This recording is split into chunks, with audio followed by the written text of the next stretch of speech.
Hi friends, இந்த வீடியோல நம்ம blouse உடைய shoulder joint கழுத்து பீஸ் கொடுத்து sleeve joint பண்றது எப்படி அப்படிங்கறத பார்க்க போறோம். இதுல என்னென்ன ஃபால்ட் எல்லாம் வரும், அந்த மாதிரி ஃபால்ட் வராம இருக்கணும்னா நீங்க எப்படி ஸ்டிட்ச் பண்ணனும் அப்படிங்கறத full detail இந்த வீடியோல இருக்கும். சோ வீடியோவை மிஸ் பண்ணாம ஃபுல்லா ஸ்கிப் பண்ணாம பாருங்க. ஓகேவா? இப்போ ஃபர்ஸ்ட் நம்ம shoulder joint அப்படிங்கறத நம்ம பண்ணலாம். இப்போ shoulder joining பண்ணும்போது இப்போ நம்ம பேக் ரெடி பண்ணிட்டோம். ஃப்ரண்ட்டும் நம்ம ரெடி பண்ணிட்டோம். இப்போது பேக் ரெடி பண்ணுறதுல சின்னதாக ஒரு டிப்ஸ் நான் உங்களுக்கு சொல்கிறேன். இந்த ப்ளவுஸை பொறுத்த வரைக்கும் இந்த மாதிரி பேக்கு நம்ம ஸ்டிச் பண்ணி வச்சுருக்கோம். இப்போ இதில் பார்த்தீங்கன்னா இங்கே ஒரு டாட் இங்கே ஒரு டாட் அப்படிங்கிறது நம்ம பிடிச்சிருக்கோம். இந்த ரெண்டு டாட்டுமே நமக்கு நேராக இருக்குது. இந்த டாட்லேருந்து இந்த டாட் வரைக்கும் இப்படி ஸ்ட்ரைட்டாக இருக்குது. இப்போ இந்த டாட்டில் இந்த பக்கமும் இந்த டாட்டுக்கு இந்த சைடும் பார்த்தீங்கன்னா கொஞ்சம் இப்படி கீழே தள்ளி இப்படி கிராஸாக வரதை நீங்கள் பார்க்க முடியும். அது ஏன்னு கேட்டிங்கன்னா நம்ம இந்த இடத்துல டாட் பிடிச்சிருக்கிறதுனால நம்ம கட் பண்ணும்போது ஸ்ட்ரைட்டாக தான் கட் பண்ணுறோம். பட் டாட் பிடிச்சதுக்கப்புறம் பார்த்தீங்கன்னா இந்த மாதிரி வருது. இந்த மாதிரி வராமல் இருக்கணும் அப்படின்னா நீங்கள் என்ன பண்ணணும் அப்படிங்கிறத நான் ஜஸ்ட் ஓரலாக சொல்லிடுறேன். இன்னொரு ப்ளவுஸ் கட்டிங் போடும்போது அது எப்படிங்கிறத நான் உங்களுக்கு சொல்கிறேன். ஓகேவா? இந்த மாதிரி நம்ம கட்டிங் போடுறோம் இல்லையா? இப்போ இதில் கொடுத்துருக்க மார்க்கிங் கூட உங்களுக்கு ஓரளவுக்கு தெரியும்னு நினைக்கிறேன். இப்போ நம்ம ப்ளவுஸோட ஹைட் வந்து மார்க் பண்ணும்போது நம்ம இப்படியே மார்க் பண்ணிடுவோம். அப்படியே ஸ்ட்ரைட்டாக லைன் போட்டுருவோம். நமக்கு இந்த லாஸ்ட்டில் இந்த டாட்டுக்கு நம்ம மார்க் பண்ணுவோம் இல்லையா? பேக்கில் டாட்டுக்கு மார்க் பண்ணுவோம் இல்லையா? அந்த அளவு வரைக்கும் வச்சுட்டு அதுக்கு இந்த பக்கம் நீங்கள் இந்த இடுப்பு பகுதி கட் பண்ணும்போது ஒரு 1/2 இன்ச்சு மேலே தள்ளி நீங்கள் இதை எப்படி கட் பண்ணலாம். ஓகே, இருந்து இப்படி நம்ம ஸ்ட்ரைட்டாக லைன் போடும்போது இந்த மாதிரி போகும். ஓகேவா? இந்த மாதிரி நீங்கள் கட் பண்ணலாம். கட் பண்ணிவிட்டு நீங்கள் எக்ஸ்ட்ரா பீஸ் கொடுத்து நீங்கள் திருப்புறது அப்படிங்கிறது அது நல்லதாக இருக்கும். நான் ஏற்கனவே லைனிங் ப்ளவுஸ் வந்து எப்படியெல்லாம் தைக்கலாம் அப்படின்னு சொல்லிட்டு நான் இதோட ஸ்டிச்சிங் வீடியோ ஃபஸ்ட்லேயே உங்களுக்கு நான் சொல்லியிருப்பேன். ஸோ இந்த மாதிரி உங்களுக்கு இப்படி கிராஸாக வரக்கூடாது அப்படின்னா நீங்கள் என்ன செய்யலாம், கட் பண்ணும்போது கீழே வந்து 1.5 இன்ச்சு மட்டும் தைக்கிறதுக்கு விடாமல் வெறும் 1/2 இன்ச்சு மட்டும் விட்டு இந்த இடத்துல இப்படி கிராஸாக வந்து நீங்கள் கட் பண்ணிங்க அப்படின்னா நம்ம பீஸ் கொடுத்து திரும்பும்போது அதோட ஃபினிஷிங் இன்னுமே உங்களுக்கு நீட்டாக வந்து இருக்கும். ஓகேவா? இப்போ இந்த ப்ளவுஸை பொறுத்த வரைக்கும் கீழே வந்து அடித்து திருப்புறது எப்படி அப்படிங்கிறத நம்ம பார்த்துருந்தோம். வெளிப்பக்கம் வந்து நமக்கு தையல் தெரியாமல் நம்ம வந்து ஸ்டிச் பண்ணியிருக்கோம். ஓகேவா? வீடியோஸை தொடர்ந்து நீங்கள் பாருங்கள். இந்த மாதிரியான யூஸ்ஃபுல்லான டிப்ஸ் எல்லாமே உங்களுக்கு கிடைக்கும். ஃபஸ்ட்டு நீங்கள் ப்ளவுஸ் வந்து கட்டிங் பண்ணி ஸ்டிச் பண்ண தெரியணும். அதுக்கப்புறம் நல்ல ஃபினிஷிங்காக தைக்க தெரியணும்.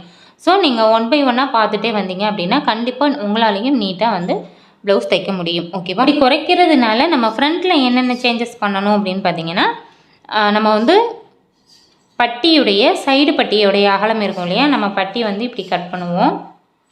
இப்படி கட் பண்ணுறதுல இது வந்து சைடு, இந்த சைடு பக்கம் வந்து இங்கே எவ்வளோ நீங்கள் குறைக்கிறீங்களோ அந்த அளவை நீங்கள் சைடு பட்டியில் வந்து குறைச்சிட்டிங்கன்னா இது கூட வச்சு அட்டாச் பண்ணும்போது உங்களுக்கு ஈஸியாக வந்து இருக்கும். ஓகேவா? ஓகே, இப்போ நம்ம எப்படி ஷோல்டர் ஜாயின் பண்ணுறது அப்படிங்கிறத நம்ம வந்து பார்க்கலாம். இப்போ பேக் சைடு வந்து நீங்கள் இந்த மாதிரி எடுத்து போட்டுக்கோங்க. இப்போ இந்த ப்ளவுஸை பொறுத்த வரைக்கும் நம்ம ஃப்ரண்ட்டு வந்து இந்த மாதிரி ஸ்டிச் பண்ணி எடுத்துருவோம். இப்போ இதில் கரெக்டாக இப்படி போடுறீங்க அப்படின்னா இது ரைட் சைடு, இதுவும் ரைட் சைடும் ஒன்றா இருக்க மாதிரி நீங்கள் போட்டு எடுத்துக்கோங்க. அதே மாதிரி இந்த சைடும் இந்த மாதிரி ரைட் சைடும் உங்களுக்கு இப்படியே ஒன்றா வந்து வரும். ஓகேவா? இந்த மாதிரி ஒன்றா வந்து வரும். இப்போது இதை நீங்கள் ஷோல்டர் ஜாயின் பண்ணுறதுக்கு முன்னாடியே நீங்கள் என்ன செய்யணும் அப்படின்னா இப்போ இங்கே வந்து இங்கே நாச்சஸ் இருக்குது, அதே மாதிரி இங்கேயும் நாச்சு இருக்குது செஸ்ட் ரவுண்டில். இந்த 2 நாச்சும் கரெக்டாக இருக்கான்னு செக் பண்ணிக்கோங்க. செக் பண்ணிவிட்டு இந்த கீழ் போர்ஷன் இருக்கு இல்லையா, இடுப்பு பகுதி, இந்த ஃப்ரண்ட்டுடைய இந்த பட்டியோட எஜ்ஜும் இதுவும் இங்கே வந்து கரெக்டாக இங்கே சேமாக இருக்கா அப்படிங்கிறத நீங்கள் பார்க்கணும். ஓகேவா? இந்த மாதிரி நீங்கள் செக் பண்ணிக்கோங்க. இது நல்லா இது கிராஸ் பீஸ்னாலுமே நல்லா இழுத்தாலுமே இந்த அளவுக்கு நமக்கு வருது. ஓகேவா? இப்படி வைக்கும்போது உங்களுக்கு இந்த இடுப்பு பகுதியில் வந்து ஃப்ரண்ட்டும் சரி பேக்கும் சரி உங்களுக்கு இந்த மாதிரி நேராக இருந்தது அப்படின்னா உங்களுக்கு சைடு ஜாயின் பண்ணும்போது எந்த ப்ராப்ளமும் வராது. நிறைய பேர் வந்து சைடு ஜாயின் பண்ணும்போது ஏற்ற இறக்கம் வந்துடுது அப்படின்னு சொல்கிறீங்க. இப்போ இந்த ப்ளவுஸோடைய கட்டிங் வீடியோ பார்த்துருந்தீங்க அப்படின்னா நம்ம பட்டி எப்படி கட் பண்ணணும், இந்த பீஸ் எப்படி கட் பண்ணணும், நம்ம பேக்கை வச்சு எப்படி இந்த கால்குலேஷன் போட்டு பட்டியோட அளவு கொண்டு வரதுங்கிறது எல்லா டீட்டெயிலும் நான் உங்களுக்கு சொல்லியிருக்கேன். நீங்கள் இந்த மாதிரி கட் பண்ணி நீங்கள் ஸ்டிச் பண்ணும்போது கண்டிப்பாக உங்களுக்கு அந்த ஏற்ற இறக்கம்ங்கிறது வரவே வராது. ஒருவேளை உங்களுக்கு அந்த சைடு ஜாயின் பண்ணும்போது இந்த மாதிரி ஒரு பீஸ் கீழேயும் ஒரு பீஸ் மேலேயும் அந்த மாதிரி உங்களுக்கு வருது அப்படின்னா ஃப்ரண்ட்டு வந்து உங்களுக்கு இறக்கம் அதிகமாக, இந்த மாதிரி இறக்கம் வந்து பேக்கை விட ஃப்ரண்ட் இப்படி உயரம் அதிகமாக வருது அப்படின்னா நீங்கள் என்ன செய்யலான்னா இது வந்து ஒரு 1/4 இன்ச்சு மட்டும் உங்களுக்கு உயரம் அதிகமாக வருதுன்னா இந்த இடத்துல, அதாவது இங்கே பட்டி ஜாயிண்ட் பண்ணி இங்கே வருது இல்லையா, இந்த இடத்துல இங்கே இருந்தே எக்ஸ்ட்ரா எடுக்காமல் ஜஸ்ட் இங்கே மட்டும் இந்த மாதிரி எக்ஸஸாக பிடிச்சிட்டு இங்கே வர வர வர வர இந்த பழைய தையல்லையே நீங்கள் வந்து முடிச்சிடணும். அப்போ இந்த இடத்துல இப்படி நம்ம கொஞ்சமாக பிடிக்கும்போது நமக்கு இந்த பீஸ் கொஞ்சம் இப்படி மேலே வரும், பட்டி கொஞ்சம் மேலே வரும், இந்த பீஸ் கொஞ்சம் கீழே வரும். ஸோ இந்த ஹைட்டு பேக்கோட ஹைட்டுக்கு இது வந்து நமக்கு ஈக்குவலாக ஆகிடும். ஓகேவா? இல்லை ரொம்ப 1/4 இன்ச்சுன்னா நம்ம இங்கே பிடிக்கலாம். இதுவே ஒரு 1/2 இன்ச்சு பக்கம்லாம் வருது அப்படின்னா இங்கே நம்ம பிடிக்கும்போது பட்டி வந்து ரொம்ப சின்னதாகிடும். ஸோ அது வந்து இப்போ அளவு ப்ளவுஸ் கொடுத்துருக்காங்க அப்படின்னா ரொம்ப டிஃப்ரெண்ட் உங்களுக்கு இருக்கும். அப்போது நீங்கள் வந்து பட்டியுடைய இந்த சைடு உயரம் பார்த்துக்கோங்க, அதே மாதிரி இதுடைய சைடு உயரமும் பார்த்துக்கோங்க. இப்போ இதிலேருந்து இது வரைக்கும் இருக்க உயரம் அதிகமாக இருக்கா, இதிலேருந்து இது வரைக்கும் இருக்கிற உயரம் அதிகமாக இருக்கா அப்படிங்கிறது உங்களுக்கு தெரிஞ்சிடும். ஒருவேளை இதோட உயரம் உங்களுக்கு அதிகமாக இருக்குது அப்படின்னா நீங்கள் இதை பிரிச்சுட்டு தான் இதை கட் பண்ணி நீங்கள் ஜாயின் பண்ணணும். இல்லை இதோட அகலம் ஜாஸ்தியாக இருக்குது, இதோட உயரம் வந்து ஜாஸ்தியாக இருக்குது அப்படின்னா இந்த இடத்துல இப்படி ஒரு டாட் அப்படிங்கிறது நீங்கள் 4வதாக ஒரு டாட் அப்படிங்கிறது நீங்கள் பிரித்து விடலாம். இதை வந்து பிரித்து தான் வேலை செய்யணுமா அப்படின்னா உங்களுக்கு அது கஷ்டமாக இருக்குன்னா நீங்கள் டோட்டலாகவே இங்கே 4வதாக ஒரு தையல் வந்து பிரித்து விட்டுடலாம். பட் நீட்டாக இருக்கணும் அப்படின்னா நம்ம இங்கே பிரித்து செய்கிறது தான் சரியாக இருக்கும்.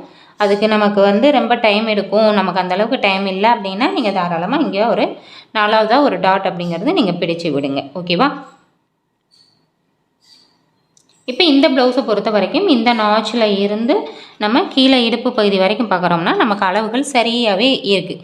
இது வந்து நீங்கள் இப்போ நெட்டு கை ஓட்டினாலும் சரி, ரவுண்ட் கை ஓட்டினாலும் இது வந்து அழகாகவே இருக்கும்.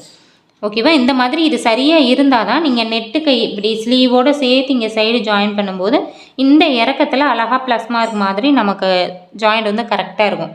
இந்த இடம் இப்போ மேலே கீழே இருக்குது, ஸ்லீவோட அட்டாச் பண்ணும்போது என்ன ஆகுனா இங்கே எப்படி பார்த்தோன்னா ஃப்ரண்ட்டு மேலே ஏறியும் பேக்கு கீழே இறங்கியும் அந்த கை ஜாயின் பண்ணியிருக்கிற இடத்துல உங்களுக்கு கரெக்டாக வந்து வராது. ஓகேவா? இப்போது ஃபஸ்ட்டு நீங்கள் செக் பண்ண வேண்டியது இது ரெண்டும் செக் பண்ணணும். அதுக்கப்புறம் இங்கே இருந்து அப்படியே இங்கே ஷோல்டர் ஜாயிண்டில் இங்கே மேலே வந்து வைங்க. ஓகேவா? இங்கே மேலே வச்சிங்கன்னா இங்கேருந்து அப்படியே கொஞ்சம் கொஞ்சமாக ரெண்டையும் பேக்கும் ஃப்ரண்ட் ஆர்ம் ஹோல் ரெண்டையும் இப்படி சரி சமமாக எடுத்து வச்சுட்டே வாங்க. இப்படி எடுத்து வச்சுட்டு வரும்போதும் உங்களுக்கு பேக் ஆர்ம் ஹோல் ரவுண்டும் ஃப்ரண்ட் ஆர்ம் ஹோல் ரவுண்டும் சரியாக இருக்கணும். இந்த நாச் வந்து உங்களுக்கு சரியாக இருக்கணும். அந்த மாதிரி இருந்தது அப்படின்னா அந்த ப்ளவுஸ் வந்து உங்களுக்கு கை வந்து திருகி இல்லாமல் உங்களுக்கு நீட்டாக வந்து இருக்கும்.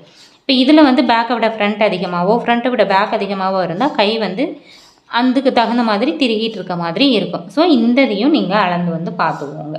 ஓகேவா?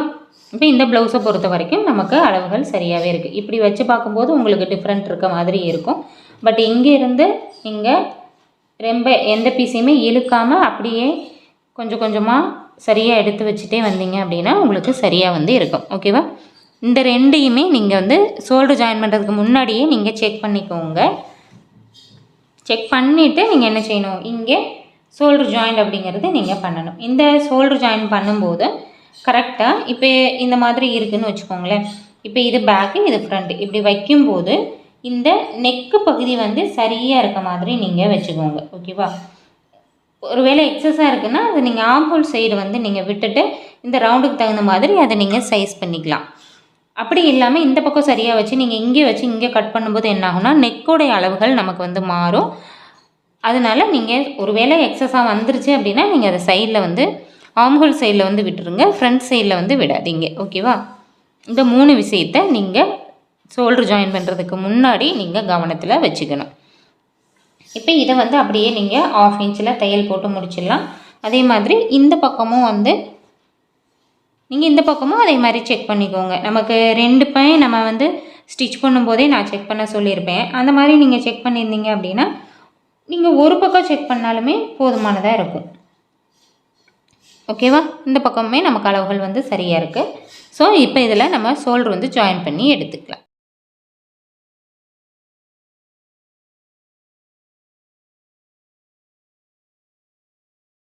இந்த மாதிரி ஷோல்டர் ஜாயின் வந்து 2 தையல் போட்டு நீங்கள் எடுத்துக்கோங்க.